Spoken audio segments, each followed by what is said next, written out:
കൊല്ലം കണ്ടവന് ഇല്ലം വേണ്ട എന്നാണ് പഴമൊഴി. പക്ഷേ കൊല്ലം ബീച്ചിലെത്തിയാൽ സ്ഥിതി മാറും.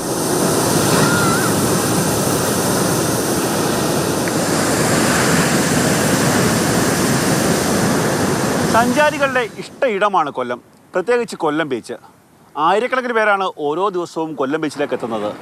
അവധികളാകുമ്പോഴേക്കും സഞ്ചാരികളുടെ എണ്ണം വളരെയധികം വർദ്ധിക്കും. പക്ഷേ ഇന്ന് ഈ ബീച്ചിലേക്ക് എത്തുന്ന സഞ്ചാരികൾക്ക് ഏറ്റവും അധികം വില്ലനാകുന്നത് മാലിന്യമാണ്.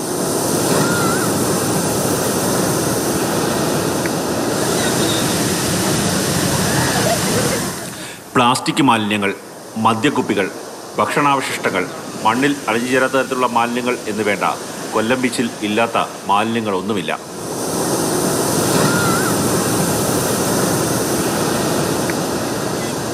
കുറച്ചുകൂടെയൊക്കെ വൃത്തിയാക്കി ഇടാം. ഒത്തിരി പേരുകൾ വരുന്നതല്ലേ, അപ്പം നമുക്ക് കുറച്ചുകൂടെയൊക്കെ ക്ലീൻനെസ് ആവശ്യമുണ്ട്. ഞങ്ങൾ ഡൽഹിയിൽ നിന്ന് വരുന്നതാണ്, അപ്പോൾ ഇത് കണ്ടപ്പോൾ ഒത്തിരി വൃത്തികേടായിട്ട് തോന്നി. ഈ കാണുന്നത് ബീച്ചിലേക്ക് ഇറങ്ങുന്നതിന് വേണ്ടിയുള്ള പ്രധാനപ്പെട്ട വഴികളിലൊന്നാണ്. ആ വഴിയോട് ചേർന്ന് വീടുകളിലെയും കടകളിലെയും ഒക്കെ തന്നെ മാലിന്യങ്ങൾ പ്ലാസ്റ്റിക് കവറുകളിൽ കെട്ടി സൂക്ഷിച്ചിരിക്കുകയാണ്. തൊട്ട് സമീപത്തായി പഴക്കടകളിൽ നിന്നും അതുപോലെ തന്നെ ജ്യൂസ് സ്റ്റാളുകളിൽ നിന്നൊക്കെ തന്നെയുള്ള മാലിന്യങ്ങൾ നിക്ഷേപിച്ചിരിക്കുന്നു.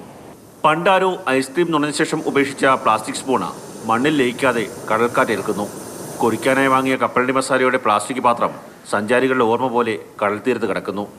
ഇരുളിന്റെ മറവിൽ ബീച്ചിലെത്തി ലഹരി നുകരുന്നവർ ഉപേക്ഷിച്ച കുപ്പികളുടെ സ്ഥാനം ബീച്ചിലെ കടൽമണ്ണിന് മുകളിൽ. ഏറ്റവും വലിപ്പമുള്ള ഭംഗിയുള്ള ബീച്ചിനാണ് ഈ അവസ്ഥയെന്ന് കൂടി ഓർക്കണം. ഞങ്ങളിപ്പം കോട്ടയംകാരാണ്. ഞങ്ങളിപ്പോൾ കൊല്ലത്ത് വന്നിട്ട് ഞങ്ങൾ ബീച്ച് കണ്ടിട്ട് ഇവിടെ മുഴുവൻ വൃത്തികേടായിട്ടാണ് കിടക്കുന്നത്. അപ്പോൾ കുറച്ചും കൂടെയൊക്കെ ഇവർക്ക് ഇത് വൃത്തിയാക്കി സൂക്ഷിക്കാം. മാലിന്യം കൂടിയതോടെ തെരുവുനായ്ക്കളുടെ എണ്ണവും ബീച്ചിൽ വർദ്ധിച്ചു. നായ്ക്കളുടെ കടിയേൽക്കാതെ സഞ്ചാരികൾ രക്ഷപ്പെടുന്നതിൽ അത്ഭുതം മാത്രം. നഗരത്തിലെ പല കടകളിൽ നിന്നുള്ള മാലിന്യങ്ങളും രാത്രികാലങ്ങളിൽ ബീച്ചിലെ പാറക്കെട്ടിനുള്ളിലാണ് നിക്ഷേപിക്കുന്നത്. അവ ഇവിടെ കിടന്ന് അഴുകി രോഗങ്ങൾക്ക് കാരണമാകുന്നു. ബീച്ചിലെ മാലിന്യങ്ങൾ ഒഴിവാക്കാൻ വേണ്ടി ഒരു യന്ത്രമടക്കം കോർപ്പറേഷൻ പുറത്തിറക്കിയിട്ടുണ്ട്. പക്ഷേ അവയുടെയൊക്കെ പ്രവർത്തനം കാര്യക്ഷമമാണോ എന്ന് പരിശോധിക്കേണ്ടതുണ്ട്. ഒപ്പം തന്നെ ബീച്ചിൽ മാലിന്യം നിക്ഷേപിക്കില്ല എന്ന് തീരുമാനമെടുക്കേണ്ടത് ഇവിടെ എത്തുന്ന സഞ്ചാരികൾ കൂടിയാണ്.